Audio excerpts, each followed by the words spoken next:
Yeah, and so you started using that about 6 months ago. Yeah.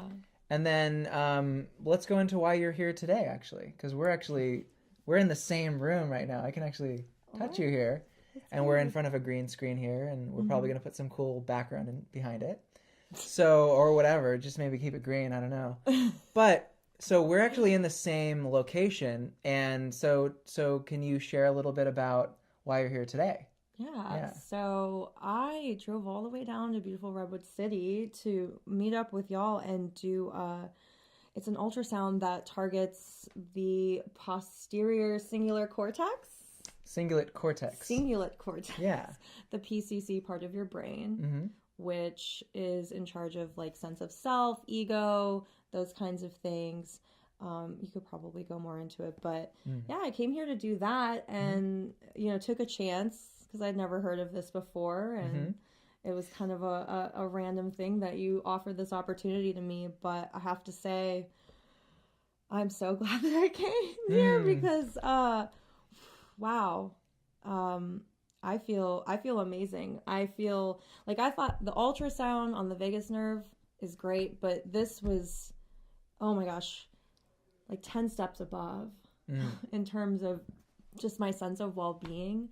Um, I told the person, Sanjay, Yeah, right? Sanjay. Sanjay Mm-hmm. is the one who administered it, and afterwards it feels like what it feels like to be on an anti-anxiety medication like Valium or Ativan, Mm. um, but without having to take the pharmaceuticals. Mm. Of just feeling at peace and also feeling kind of seeing the bigger picture of everything and being able to detach yourself from Mm. emotional hangups and really kind of see your life and your goals from a bird's eye view Mm-hmm. almost. Mm-hmm. I felt Yeah. like, yeah, Yeah.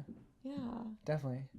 Cool. Yeah. So we basically have a studio here where we're able to stimulate the brain with some really advanced technology. You can attest it's not some small thing. It's very very advanced equipment. And so yeah, we have an event that we did today with a few people who got their brain stimulated. Um, and yeah, we basically go over like leadership concepts because I actually found a cool trick, which is if you are able to deactivate somebody's ego, which is what we were able to do in some ways, lightly here today. But then you feed them information about high level concepts like leadership and influence that it actually is able to activate some other parts of your brain that actually can be really helpful for your life. So one of the areas I'll just show is just right up here in the prefrontal cortex.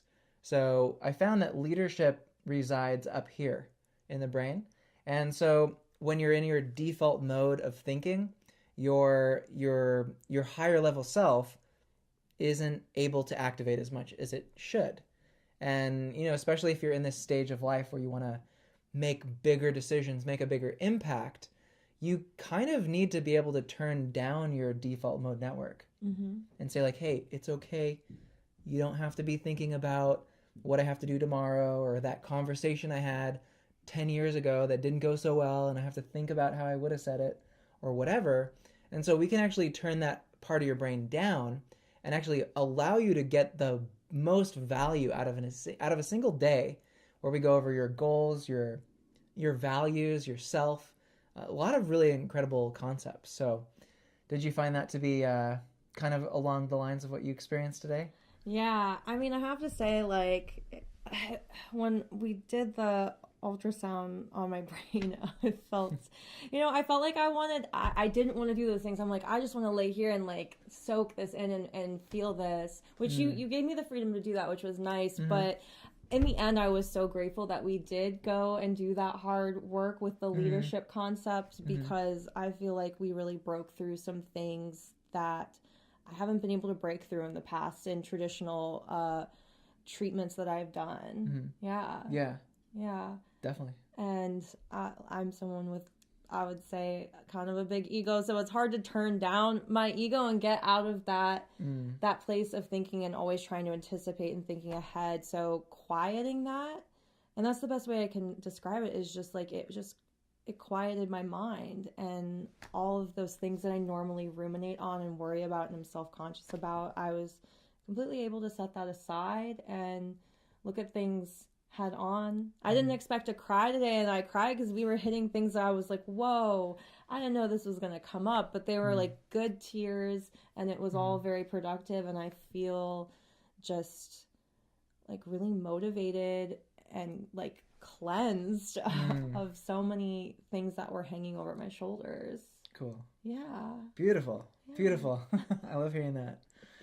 So yeah, so basically, yeah, there was an option early on where we could have just kind of stimulated her brain and just said, now you can just go chill out and lay down and just experience it. And we've done that before. Yeah. And it is actually really nice.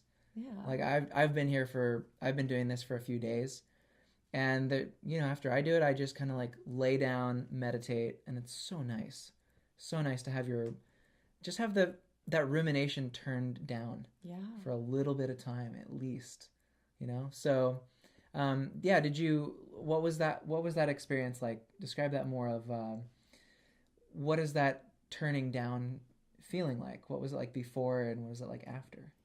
Yeah, I mean, I've always struggled with ruminating in particular, of Mm-hmm. just like fixating and focusing on things. And as soon as one problem is fixed or addressed, I find something else to ruminate on. And this is a pattern that it took me many years to realize that I'm in that pattern and that it's a problem for me. But especially after I moved to the Bay Area, Mm-hmm. my ruminating got really bad, where it's like it can be a real legit problem, right? Mm-hmm. It can be a real legit problem, but once it's solved, I always find something else to fixate on, that's, the problem of the day or the year.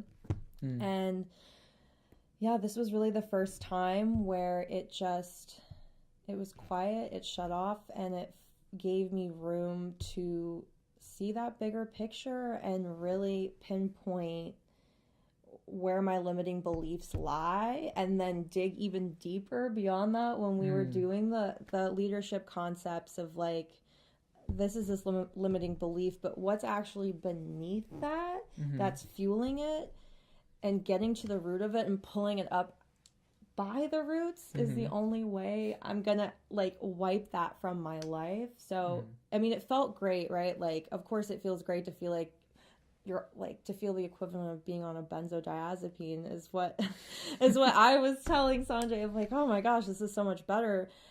But I totally see why it, for me, wouldn't have been useful to just take that feeling and go and lay down and just meditate, as nice as that is. Mm-hmm. The real work that was done Mm-hmm. happened once that noise in my head was shut off and we were able to sit down and really work through some high level concepts that, like, I probably wouldn't have had the mental energy to work through otherwise, Mm-hmm. honestly. Yeah. Yeah. Yeah.